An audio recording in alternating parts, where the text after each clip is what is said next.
Members of Parliament are cutting short their holiday today to return to Parliament for an emergency sitting forced by the minority side to demand an investigation into allegations the Trade Ministry sold seats to expatriates who wanted access to President Akufo-Addo as the Expatriate Awards held last month.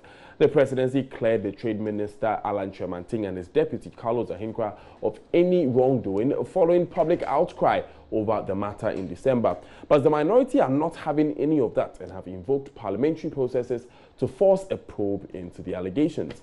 Well, the two sides of the House are sharply divided on whether an investigation is necessary at all. The majority is challenging the NDC minority to drag governments to Shraj or Yoko if it has any evidence of corruption. But about today's process, Executive Director for Africa Center for Parliamentary Affairs, Dr. Rashid Draman, says it is a total waste of time.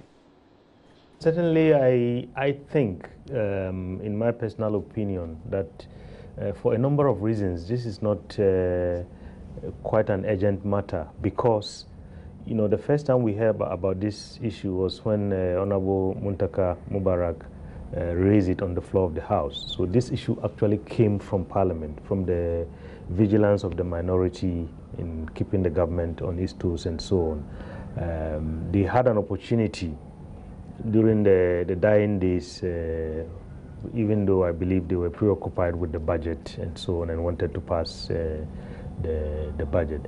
But you see, the second reason why I think perhaps maybe this matter could have waited for Parliament to come back is mainly because there's a recent history, there's a precedent.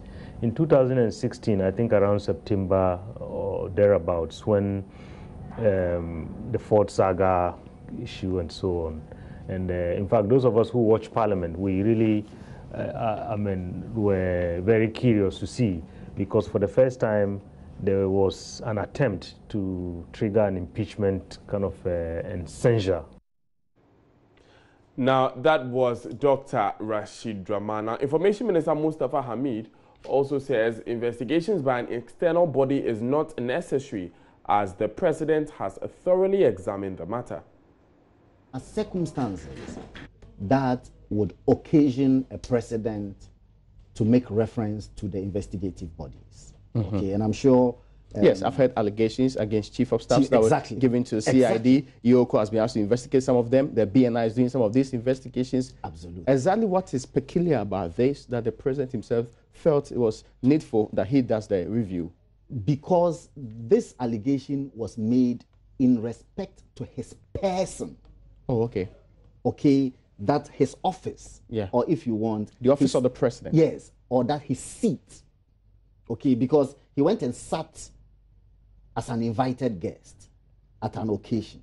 Then later on, people allege that the people who were sitting around him at that table were not sitting there on any criteria except on the basis of the fact that they paid 100,000 United States dollars to sit with him. Are you following me? I get you. So it was about his name that was allegedly used in that respect. And so that is why he was concerned to protect the sanctity, or to be clear in his mind that the sanctity of his office was not violated, or that people did not use his office, if you want, as a pretext to raise money or whatever. But even when the Ministry of, what they call it, Trade had written letters and insisted that the money should go through the account for a private entity, was the president not worried about that procedure? No, that is not wrong in my view, because it's a standard practice. Yes, because the organization... for the ministry to take money for a private institution. Hold. You see, people come to ministries to say that we want to collaborate with your ministry for a project. And government-private sector collaborations are normal everywhere in the world. I get you. Okay. So the Millennium Excellence Awards Corporation says that we want to organize what they call Ghana Expatriate Business Awards. So give us an endorsement, okay, to be able to go out and raise funding for that, because we don't want the ministry to use its funds. Or of course, the ministry will not invest its funds in that matter. I get you. Now, once the ministry gives its accent, uses its letterheads, to endorse a program, it is important that the ministry shows an interest in how that money raised is spent. You cannot just allow people to use your name to raise funds, and then you don't bother whether the funds are going to be used for the specific purposes for which they were intended. You ought to be concerned about it. I follow me. I get you. And so the purpose of saying that put the money in a designated account was for the ministry to be able to see that indeed they were using the money for the purposes for which they were meant. And how is the ministry going to be able to probe that? Oh, because say the ministry, once it is an account in which they also would be privy to how, when money is taken, the purpose for which the money is meant, and etc., then there will be a paper trail, a proper paper trail of how the monies that were deposited in the account is spent. And I'll be very worried if somebody was to tell me that under previous governments, people used the name of ministries to raise money and the ministries didn't bother how the monies were spent. That would be very worrisome. Okay, so there's nothing wrong with using the name of the ministry to raise money. Is that what you're saying? At all. Once it's a project... There's also nothing wrong with the ministry saying that we are offering our account, put the money in the account. No, there's nothing wrong. And there is nothing wrong, finally, if that's your opinion, with offering somebody a presidential seat. With offering somebody a presidential seat. For money. Yes. Yes, for gain. That one is wrong. But no, but their allegations, they haven't been proven. That was Mustafa Hamid, his information minister, speaking to my colleague Raymond Nakwa on Upfront. Let's go to Parliament now, where correspondent Joseph Opoku Gakpo is standing by with Member of Parliament for Damongo, Adam Mutawakilu. Hi, Joseph. What's the atmosphere in Parliament now? Are the members gathering now?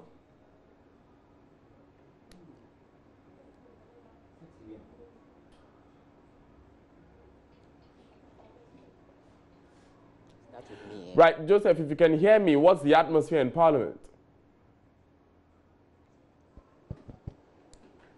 So my colleague Joseph Opoku Gakpo is our parliamentary... So sitting itself is supposed to begin at 12 o'clock, and so, well, not a lot of the MPs are around yet. I'm sure they're all waiting for a while before they come in. Yeah, so Daniel, if you can hear me, we are still waiting for the MPs to gather. The sitting itself is supposed to begin.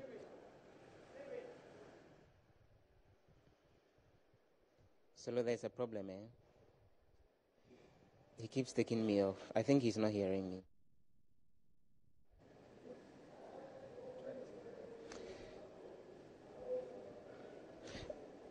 Well, Daniel, if you can hear me, we are still waiting here in Parliament for the MPs to gather. It's obviously going to take a while. The sitting itself is supposed to commence around 12 o'clock, and we've gathered that at 11 o'clock there will be a pre-sitting briefing at which all the various modalities as far as this particular sitting are concerned will actually be discussed. There are 4 likely scenarios that will play out from what we've gathered. The first being that it's possible that despite the motion that has been filed by the MP for Aswase Muntakamu Barak, you may never know. The Speaker may show up and say that this is a motion that is not yet ready to allow to be moved and that he doesn't see the urgency of it. And so they should let it go. That's possibly the first scenario. There is possibly a second scenario where he would be allowed to move his motion requesting a parliamentary probe into the issue with the Cash for Seats scandal, and then we may end up seeing a counter motion from those on the majority side, and we may see a vote on which of the motions should carry the day, and in the end, you may never know. Those on the majority side will be the ones who will win the day, and then it will be thrown off. The third option could well be that, well, the debates can go on, the motion will be admitted, it will be debated, and then the House would vote on it, and eventually we would see the majority side using their numbers to actually shoot down this motion. And then there's the final option where it's possible that the majority would end up admitting that they would want this motion to be carried across so that then we would see a parliamentary probe into this particular scandal. We don't know yet which of these scenarios will play out. The minority, they've already shown their hands that they're moving this motion. The majority, as to the cards that they intend playing, well, I'm sure in the next 2 hours or so we'll get to know. But let's speak to a member on the minority side, the MP for Damongo, Adam Mutawakil. He's joining us for a conversation on this. Honorable, thanks very much for joining us. And so you're the minority, you are really pushing for this parliamentary probe into that particular scandal. It's a dead issue. It's been settled. The presidency has investigated. They found absolutely nothing wrong. How do you react to such a claim? Thank you very much, and good morning to our cherished viewers and listeners. The Flagstaff House, when has it become the clearing agent for scandals? I thought that the Flagstaff House is part of the executive arm, and therefore the president should have shown that willingness to fight corruption by letting Yoko or BNI to investigate, not the president being the one to clear off scandals. We believe that what Honorable Muntaka, the step he has taken, is in the right direction. Ghanaians need to know what happened, where they sit, cash for seats. Now to sit by the president, you have to pay money. We thought the president should have taken the lead by letting it be investigated to the satisfaction of Ghanaians. But he has now turned to a clearinghouse of scandals. But what's the urgency in this? The House is currently on break. Some of you have been called from your constituencies. Damongo is like 12, 13 hours away. You have to make the journey all the way here. The House would obviously resume sitting at the end of the month. Couldn't this have waited for then? It couldn't. When the president had cleared it, I think this is an appropriate time for all of us to come to let Ghanaians know. And as we know, for information, as days go by, other issues come up. And the relevance of it is today, very important, whereby many people after the new year will have time to come over. And most of us, immediately after the break, we went home. And serving Ghana is very important. And we don't need to wait this until we resume, then we file a motion. No. It is important we have time for this, and I urge the majority to enable this motion be debated so that even if they vote against it, Ghanaians will have a balanced view and will do the best judgment in terms of this cash for seat. Because that's the hint that we're getting, that obviously the majority side wouldn't allow this to happen in terms of a parliamentary probe, because they are also equally convinced that the issue has been investigated, it's a settled matter, and so such a whole new probe is not necessary. No. Would you be disappointed if you see that feedback or that reaction from their end? Nobody has investigated this cash for seat. No, nobody. The president just invited the minister and said, oh, he has done nothing wrong. And we are saying that the president himself has no right to just investigate and clear somebody. There are agencies responsible in this country to do investigation. And I believe that he should have allowed those agencies to do the proper... Why wouldn't you also go to those agencies yourselves, rather than to insist that Parliament should look into it? Shraj, Yoko, as minority. It was raised on the floor of Parliament. And Parliament has the responsibility to have a bipartisan probe into it. And therefore, we are taking advantage of it. And therefore, Parliament could set up a bipartisan committee to probe into it. And I urge the majority to allow it to go ahead. Debated on, voted, and they should support the minority. If they actually want to fight against corruption, and they don't want to be tagged with anything about corruption, they should support this. Many thanks for joining us. That's the Member of Parliament for the Damongo constituency. He's an NDC MP. And so a number of the MPs have still been getting into the main chamber. The sitting itself wouldn't commence until the next 2 hours. And so we'll wait to see what happens eventually when the sitting commences at 12. Daniel. Thank you very much, Joseph Opoku-Gakpo, for bringing us that wrap of what we should expect. Running us through four possible options, four possible outcomes. First of all, the motion could be quashed by the Speaker on arrival, because the Speaker could say he feels the motion is not ready. Also, the motion could be moved, and a counter motion raised by the majority, because this motion will be moved by the minority, Muntaka Mubarak to be specific. And a counter motion raised by the majority to sort of quash this one, or the motion could be moved, debated, and shot down by the majority, or the motion could be moved and accepted for a bipartisan committee to be formed. Of course, the majority has to agree to that first, if that is to happen. So we'll be, stay tuned to JoyNews. We'll be going back to Parliament as and when developments come up, and we'll be telling you all that you can expect from there as well. We'll be moving on now, and the Ghana Immigration Service has vigorously defended the 50 Ghana cedi cost of application forms for the service. Public Relations Officer of the service, DSI Michael Amwakwata, explains the charge is to cover the cleaning of recruitment venues and other costs associated with the process. There has been a huge public outcry at the long winding queues seen at regional offices of GIS. Now, 84,637 people aged between 22 and 27 have applied for the 500 vacancies in the immigration service. DSI Amwakwata says the monies charged from these people are justified.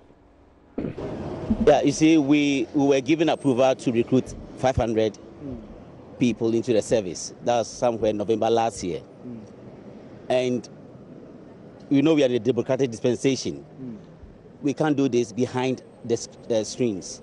So what we did was to advertise, giving the requirements for the process, especially for the first phase, which was the purchase of the e-voucher and online application.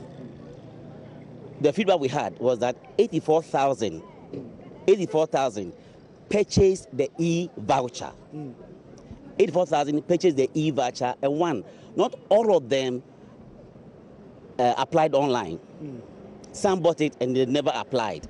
But out of those who applied online, we had 47,000 being qualified, because the system is such that immediately you click the submit button of your completed form, it tells you within 6 seconds whether you are qualified or not qualified.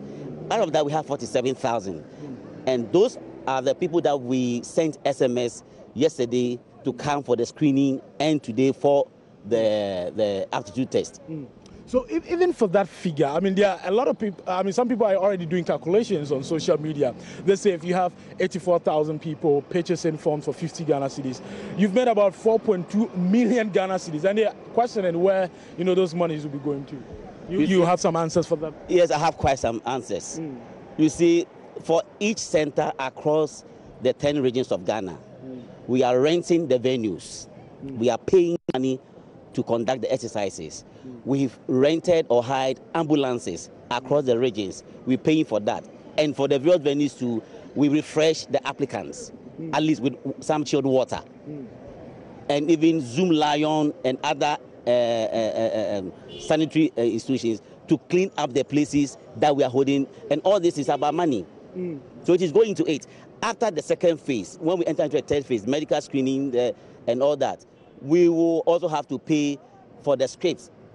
I don't know the numbers that will qualify after the aptitude test, but to get people to mark, to pay for venues, for the marking and all that. So it's not just like we've made money out of it, but we're going to spend and even maybe go into our own coffers to support the process. So the 4.2 million Ghana cedis will cater for all these things you're talking about? I haven't done the calculations, but they've done it for you on social media. I don't know whether it is true or not, based on whatever formula they usually calculate. But 50 times 84,000. Yeah, that's their calculation. That's their calculation, because mind you, we're using the Ghana Commercial Bank. Yeah. Who were selling the vouchers. Definitely using their system and things, we have to pay for that. So what actually may come out to us to conduct this process may not be the figures you are mentioning. That's why I'm saying that I don't have the figures.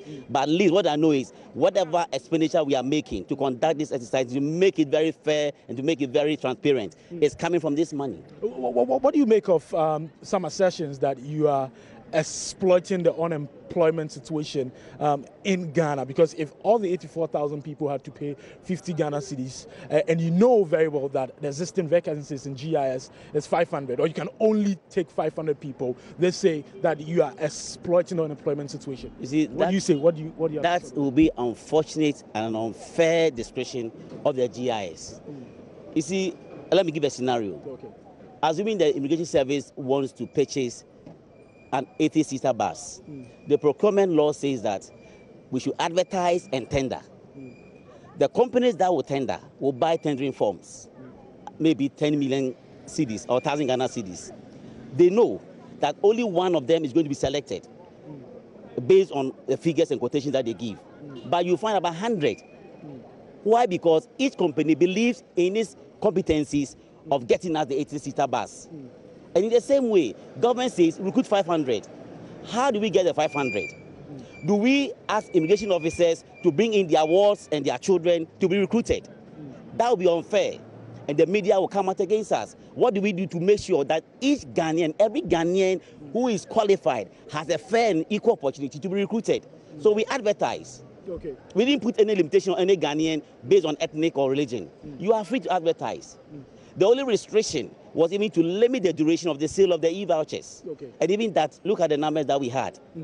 Let me find out from you your take on the numbers that have showed up. In Greater Accra alone, after you did a screening, after you did a shortlisting, in Greater Accra alone, you had 15,000, applicants. A lot of them showed up at the Elwak Sports Stadium yesterday. Ashanti region, 7,000 of them. Bronga for Eastern region, 4,000 of them. What do you make of the numbers? You see, for yesterday, a little bit research that we did. You see, you find some of the applicants who are already civil servants, who for wanting to change their jobs were in there. You find applicants who bought immigration forms, police forms, and army forms. So assuming that the guy who bought the army form didn't come to purchase the immigration form, we will not be having the figures that we had.